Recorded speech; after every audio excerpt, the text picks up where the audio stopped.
मुंबई शहर से दूर खंडाला जाने वाले हाईवे पर अचानक से एक एसयूवी कार गुजरती है।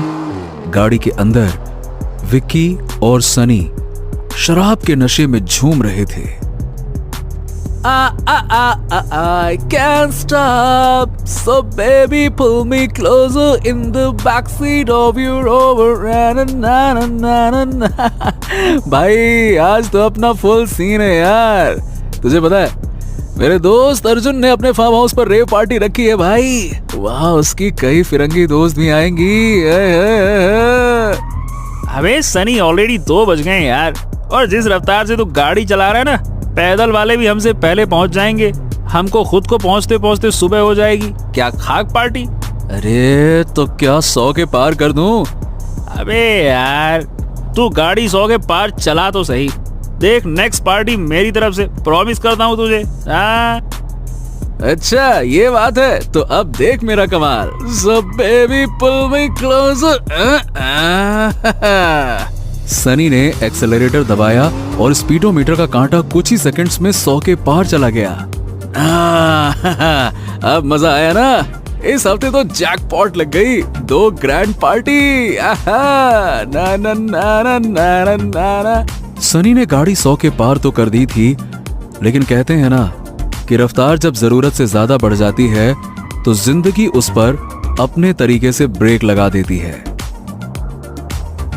गाड़ी तेजी से भाग ही रही थी कि अचानक से किसी चीज के टकराने की आवाज आती है। ओए, ये क्या आवाज थी? अरे कुछ नहीं, कुत्ता था यार। तू चलता रहा, चला तेजी से भगा भगा। सनी की रफ्तार ने एक कुत्ते की जान ले ली। वो बेचारा वहीं सड़क पर मर गया। तभी उस मासूम कुत्ते की लाश के पास से ऊंची सैंडल में एक औरत गुजरती है। थोड़ी देर बाद एक मोड़ पर सनी और विक्की को एक औरत लिफ्ट मांगने का इशारा करते हुए दिखी। वो लड़की बेहद खूबसूरत थी। सनी ने बिना कुछ सोचे समझे गाड़ी की रफ्तार धीमी की और झट से यू टर्न ले लिया।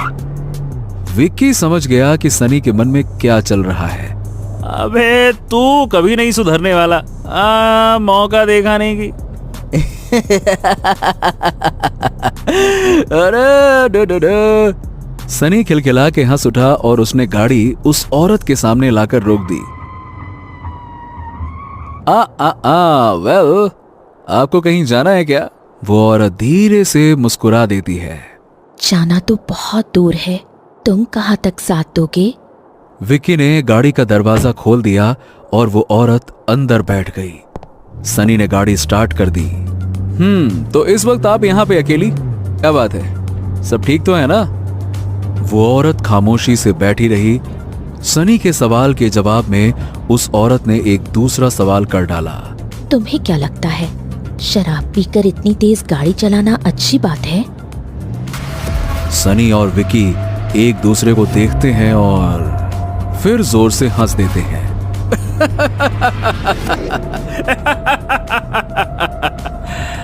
नहीं, ये तो देखिए बिल्कुल अच्छी बात नहीं है, लेकिन क्या करें, कोई हमारी तरह तेज रफ्तार संभाल भी तो नहीं पाता है ना। अच्छा तो चलो देखते हैं तुम कितनी रफ्तार संभाल सकते हो। उस अनजान औरत के ऐसा बोलते ही अचानक से गाड़ी की स्पीड अपने आप बढ़ने लगी और देखते ही देखते स्पीडोमीटर का कांटा 200 के पार हो गया। इतनी तेज रफ्तार संभालना सनी के बस के बाहर का था। उसने जल्दी से ब्रेक लगाया पर कोई असर नहीं हुआ। गाड़ी का ब्रेक खराब हो चुका था। सनी के साथ विक्की भी भौचक्का रह गया कि गाड़ी की स्पीड अपने आप कैसे बढ़ गई। सनी चिल्ला उठा, अरे स्टॉप स्टॉप स्टॉप, इसे रोको, ये स्पीड अपने आप कैसे बढ़ रही है? Vicky, what's going on? और ब्रेक भी काम नहीं कर रहा है। वो औरत हंसने लगी। बस इतना ही संभाल पाए तुम लोग? चलो कोई बात नहीं, हमारा और तुम्हारा साथ बस इतना ही था। अचानक वो पिछली सीट से गायब हो जाती है। विक्की और सनी गाड़ी को संभाल नहीं पाते और गाड़ी सीधा डिवाइडर से जाकर टकरा जाती है। इतनी तेज रफ्तार से टकराने की वजह से एसयूवी के परखच्चे उड़ जाते हैं। सनी और विक्की के सर पर इतनी गहरी चोट लगती है कि उन दोनों की गाड़ी के अंदर ही मौत हो जाती है। गाड़ी से थोड़ी दूर पर वो औरत खड़े खड़े उन दोनों को मरते हुए देख रही थी। तुम दोनों का मरना जरूरी था, वरना तुम जैसे लोगों की वजह से हाईवे पे जाने कितने निर्दोष इंसान और जानवरों की मौत हो जाती। तुम लोगों को सजा मिलेगी और मैं दूंगी तुम लोगों को सजा, सजाए मौत।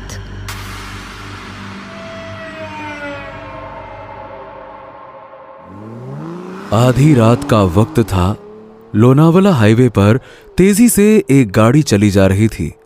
गाड़ी के अंदर रोहन और शेफाली बैठे हुए थे। रोहन गाड़ी चलाते हुए रोमांटिक नजरों से शेफाली की ओर देखकर बोलता है, ला ला ला ला ला ला ला ला ला ला हे आहा हा हा हा हा। स्वीटहार्ट, बस कल ऑफिस की ये डील ओके हो जाए, उसके बाद तो हम दोनों शादी कर लेंगे। एंड यू नो, हनीमून के लिए सीधा यूरोप। क्या कहती हो? मैं क्या बोलूं? मैं तो कब से कह रही हूँ तुम्हें शादी के लिए, तुमने ही लटका रखा है। हर बार यही कहते हो, बस ये डील हो जाने दो फिर कर लेंगे शादी, पर तुम्हारी ये डील कभी पूरी होती ही नहीं है। ओहो, कम ऑन शेफाली, थोड़ा पॉजिटिव रहो यार। देखो, मुझे तो पूरा यकीन है कि कल ये डील ओके हो ही जाएगी। बस थोड़ा सा इंतजार और है डार्लिंग, उसके बाद तो मौज ही मौज है। ला ला ला ला ला ला ला ला ना ना। शेफाली रोहन की प्यार भरी बातें सुनकर मुस्कुरा देती है।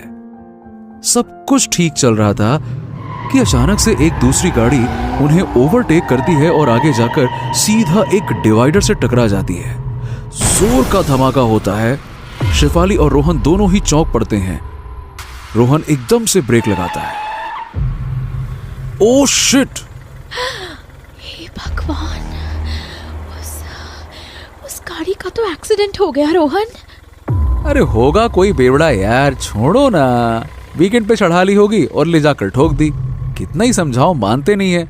ड्रिंक एंड ड्राइव करना है इनको, यही हाल होगा फिर। जैसे ही रोहन की गाड़ी उस गाड़ी के बगल से गुजरी, शेफाली की नजर ड्राइवर पर गई। ड्राइविंग सीट पर एक लड़की थी।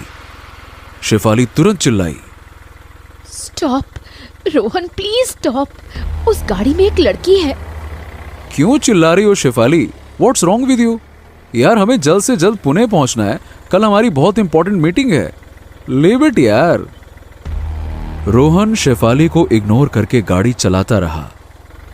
रोहन, गाड़ी रोको वरना मैं ब्रेक लगा दूंगी। रोहन ने झुंझलाकर ब्रेक लगा दिया।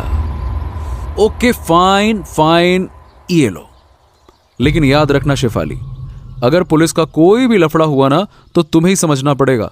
मैं किसी लफड़े में नहीं पड़ने वाला। शेफाली भागते हुए उस लड़की के पास गई। Hello, hey, are you okay? गाड़ी के अंदर से कराहने की आवाज आई। उस लड़की के माथे से खून निकल रहा था। उसने शेफाली की ओर देखा और फिर बेहोश हो गई। शेफाली ने दरवाजा खोला और लड़की को सहारा देते हुए बाहर निकालने लगी। रोहन बस खड़ा चुपचाप देखता रहा। उसे अंदर ही अंदर शेफाली पर गुस्सा आ रहा था कि कहां फंसा दिया उसने। शेफाली ने उस लड़की को जैसे तैसे करके अपनी गाड़ी में बिठाया। जल्दी से गाड़ी स्टार्ट करो, इसे हॉस्पिटल पहुंचाना होगा। पूरे मूड का कचरा कर दिया इसने। सोचा था रात में ऐश करूंगा। इस हाईवे पर हमेशा कोई ना कोई लोचा ही होता है, आना ही नहीं चाहिए इधर से। हॉस्पिटल की कोई जरूरत नहीं, आई एम ओके। मेरा घर पास ही है, मुझे वहीं छोड़ दो। शेफाली को उस औरत की बात समझ नहीं आई, क्योंकि अभी अभी उसका जबरदस्त एक्सीडेंट हुआ था और वो बिल्कुल नॉर्मल लग रही थी, जैसे कुछ हुआ ही ना हो। हे, तुम्हारा एक्सीडेंट हुआ है, तुम्हें इलाज की जरूरत है, तुम्हारे सिर से खून। शेफाली की नजर उस औरत के माथे पर गई। उसके माथे पर खून का एक कतरा तक नहीं था। वो हैरान हो गई। वो औरत शेफाली की तरफ देखकर मुस्कुराई। कहा ना, मैं बिल्कुल ठीक हूँ। रोहन को भी अचरज हुआ, पर उसने उस औरत से जल्द पीछा छुड़ाने में ही अपनी भलाई समझी। रोहन ने स्टीयरिंग घुमाया और एक कच्चे रास्ते की ओर बढ़ने लगा। रास्ते पर बिल्कुल सन्नाटा था, आसपास कुछ भी नजर नहीं आ रहा था। पर अचानक से सामने उन्हें एक घर दिखा जो कि अंधेरे में डूबा हुआ था। मेरा घर आ गया। रोहन ने उस घर के ठीक सामने गाड़ी रोक दी। वो औरत गाड़ी से बाहर निकली और शेफाली से बोली, थैंक यू सो मच। वरना आजकल के जमाने में कौन किसकी मदद करता है, चाहे उसकी जान ही क्यों ना चली जाए। थैंक यू की कोई बात नहीं। वैसे मैं तो अब भी कहूंगी कि तुम हमारे साथ हॉस्पिटल चलो। मैं बिल्कुल ठीक हूं शेफाली, डोंट वरी। शेफाली चौंक गई। हे, तुम्हें मेरा नाम कैसे पता? वो रोहन ने तुम्हारा नाम लिया था ना? शेफाली और रोहन दोनों आश्चर्य में पड़ गए, क्योंकि दोनों ने ही एक दूसरे का नाम उस औरत के सामने लिया ही नहीं था। उधर रोहन को बार बार न जाने ऐसा क्यों लग रहा था कि वो उस औरत को जानता है। शेफाली रोहन की ओर देखकर मुस्कुराई। रोहन, यहां तक आ गए हो तो एक कप कॉफी पीकर चले जाना। कम से कम इतना तो कर सकती हूं। रोहन के मुंह से कोई जवाब नहीं निकला। वो अब भी उसी गहरी सोच में डूबा हुआ था कि ये है कौन। अरे नहीं, इसकी जरूरत नहीं है। एक्चुअली रोहन को पुणे जाने की बहुत जल्दी है, वो तो गाड़ी रोक ही नहीं। रोहन ने शेफाली की बात बीच में ही काट दी। इट्स ओके ना शेफाली, यार देर तो हो ही गई है, थोड़ा कॉफी पी के फ्रेश हो जाएंगे, फिर चलते हैं। शेफाली को समझ नहीं आया कि कुछ देर पहले जो रोहन गाड़ी को रोकने तक को तैयार नहीं था, वो अचानक से उस औरत के कहने पर कॉफी पीने को तैयार हो गया। बाय द वे, अंदर ही अंदर कहीं ना कहीं उसे थोड़ी जलन भी हो रही थी, पर उसने भी मुस्कुराते हुए उस औरत की बात मान ली। Okay, you are right. वैसे तुम्हारा नाम क्या है? उस औरत ने शेफाली को कोई जवाब नहीं दिया और सीधा अपने कमरे में घुस गई। शेफाली और रोहन ने एक दूसरे की तरफ देखा, फिर वो भी उस औरत के पीछे पीछे उसके घर में घुस गए।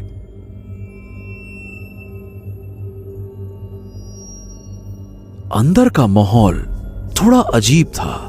घर का सारा सामान कपड़ों से ढका था और सारी चीजों पर धूल की मोटी परत जमी हुई थी। ऐसा लग रहा था मानो बहुत दिनों से कोई यहां रह ही नहीं रहा है।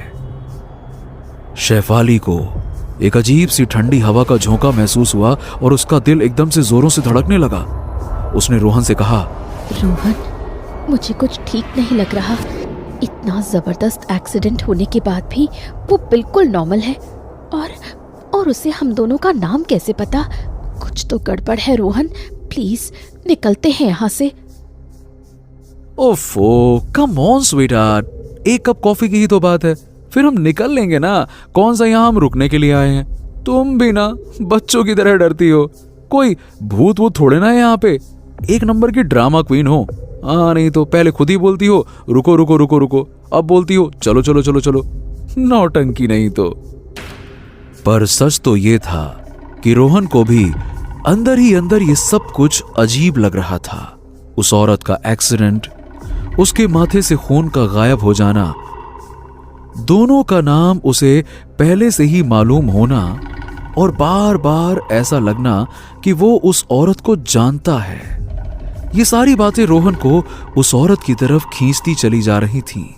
अचानक से पीछे से उस औरत की आवाज आई, निधि, निधि नाम है मेरा। शेफाली अचानक से हड़बड़ा गई। उसने देखा कि उसके हाथ में कॉफी के 2 प्याले हैं। कॉफी? शेफाली चौंक गई कि इतनी जल्दी उसने कॉफी कैसे बना दी। हालांकि पहली चुस्की लेते ही उन दोनों का मन थोड़ा शांत हुआ। कॉफी वाकई अच्छी थी। ये घर मेरा ही है, पर 5 साल से मैं यहां रह नहीं रही। उस औरत ने एक सोफे के ऊपर पड़े चादर को खींचा। तुम दोनों बैठो, मैं 2 मिनट में आती हूं। निधि वहां से चली गई। शेफाली और रोहन सोफे पर बैठकर कॉफी पीने लगे। अचानक से शेफाली ने नोटिस किया कि रोहन के होठों पर खून लगा हुआ है। हे, तुम्हारे होंठ से खून कैसे निकल रहा है Rohan? Are you okay? Rohan हड़बड़ा गया और वो तेजी से सामने की दीवार पर लगे आईने के पास गया। उसने आईने में देखा कि वाकई में उसके होंठ खून से लाल हो चुके थे। एकदम से उसकी नजर कप की ओर गई और उसने देखा कि कप में कॉफी की जगह तो खून भरा हुआ था। रोहन के हाथों से कप छूटकर फर्श पे गिर गया और पूरी जमीन खून से लाल हो गई। वॉट? खून? ये खून कहां से आया कॉफी में? ओ माय गॉड, शेफाली, ये कैसे हो सकता है? मैंने कहा था ना, कुछ ठीक नहीं लग रहा यहाँ। चलो निकलो यहाँ से जल्दी। शेफाली और रोहन डर के मारे तेजी से दरवाजे की ओर भागे, पर तब तक देर हो चुकी थी क्योंकि हवा के एक तेज झोंके के साथ दरवाजा जोर से बंद हो गया। शेफाली और रोहन दोनों दरवाजा खोलने की जी तोड़ कोशिश कर रहे थे, पर कोई फायदा नहीं। तभी पीछे से निधि की आवाज गूंजी। क्या हुआ रोहन? कॉफी अच्छी नहीं लगी? रोहन डर के मारे थर-थर कांप रहा था। निधि अचानक से ठीक उसके सामने आकर खड़ी हो गई। निधि के पीछे एक बड़ा सा आईना था। उस आईने को देखकर रोहन की आंखें फटी की फटी रह गईं। उस आईने में निधि का कोई प्रतिबिंब नहीं दिख रहा था।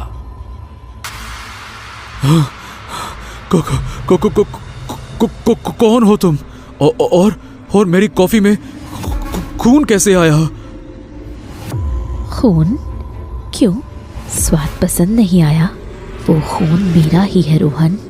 मैं कौन हूं ये याद करने की कोशिश करो, सब याद आ जाएगा। निधि अचानक से हवा में उठ गई और हवा में तैरते हुए रोहन और शेफाली के पास आई। निधि का चेहरा अचानक से बदल गया। उसके चेहरे पर चोट के कई निशान थे। माथे से खून रिस रहा था। ऐसा लग रहा था कि उसका घाव अभी अभी ताजा घाव है और उसे अभी अभी बहुत गहरी चोट लगी है। और यह देखकर रोहन और शेफाली दोनों की चीख निकल गई। देखो देखो देखो, प्लीज हमें कुछ मत करना। हम चुपचाप यहाँ से चले जाएंगे। हमें प्लीज छोड़ दो। शेफाली, तुम्हें मुझसे डरने की जरूरत नहीं। तुम्हें कुछ नहीं होगा। पर रोहन के कर्मों का हिसाब आज होकर रहेगा। ये कहते ही अचानक से रोहन का शरीर भी हवा में अपने आप उठ गया। निधि और रोहन दोनों ही हवा में टंगे हुए थे और एक दूसरे की आंखों में झांक रहे थे। निधि ने गुर्राते हुए कहा, अच्छी तरह देख रोहन इस चेहरे को और याद करने की कोशिश कर। रोहन ने बहुत गौर से निधि को देखा और अचानक उसे ठीक वही हाईवे और वही जगह याद आई जहां आज निधि का एक्सीडेंट हुआ था। वो कांपते हुए निधि से बोला,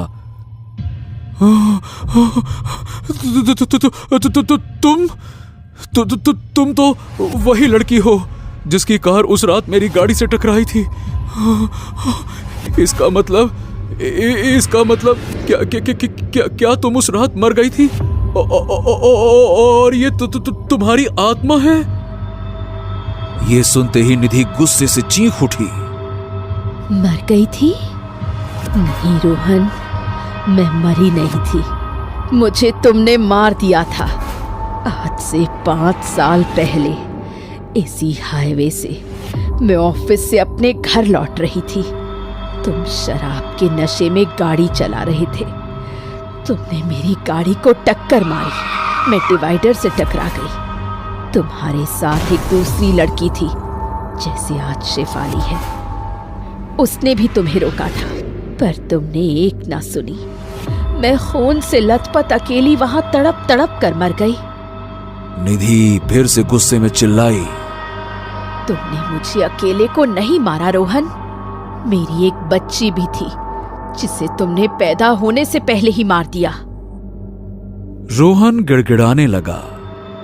देखो देखो देखो देखो, मुझसे गलती हो गई निधि। मैं बहुत नशे में था, मुझे माफ कर दो प्लीज, मुझे माफ कर दो, मुझसे गलती हो गई, माफ कर दो, माफ कर दो, मुझे माफ कर दो। I am sorry Nidhi, I am sorry. ये सुनते ही निधि ठहाके मारने लगी। माफ कर दूं तुम्हें, कर देती अगर तुमने सिर्फ मुझे मारा होता, मगर तुमने मुझे नहीं, मेरी बेटी को भी मार दिया, और इसके लिए तुम्हें मिलेगी सजाए मौत। निधि एकदम से रोहन की गर्दन पकड़ लेती है और जोर से दबाने लगती है। धीरे धीरे रोहन का चेहरा नीला पड़ने लगा। शेफाली दौड़कर निधि के पास आई। निधि प्लीज ये सब मत करो, रोहन ने गलत किया था, मैं मानती हूँ, पर उसे छोड़ दो। हम लोग बहुत जल्द शादी करने वाले हैं। शादी?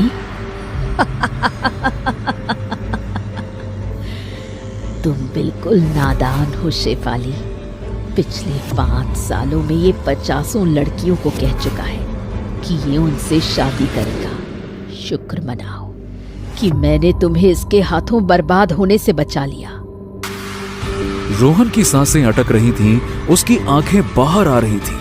वो बहुत कोशिश कर रहा था, लेकिन अचानक से निधि ने रोहन की गर्दन को एक झटके में उसके धड़ से अलग कर दिया। रोहन का शरीर तड़पते हुए जमीन पर हमेशा हमेशा के लिए खामोश हो गया। शेफाली की आंखों से आंसू बह रहे थे। शेफाली, अपने घर लौट जाओ और नई जिंदगी शुरू करो। मेरी आत्मा पिछले 5 सालों से उसी हाईवे पर इसका इंतजार कर रही थी। आज मेरा बदला पूरा हो गया, अब मेरी आत्मा मुक्त हो जाएगी। अगले ही पल निधि की आत्मा अदृश्य हो गई। शेफाली चुपचाप सर झुकाए वहां से निकल गई। रोहन की लाश वहीं पड़ी थी और उसे अपने कर्मों की सजा मिल चुकी थी, सजाए मौत।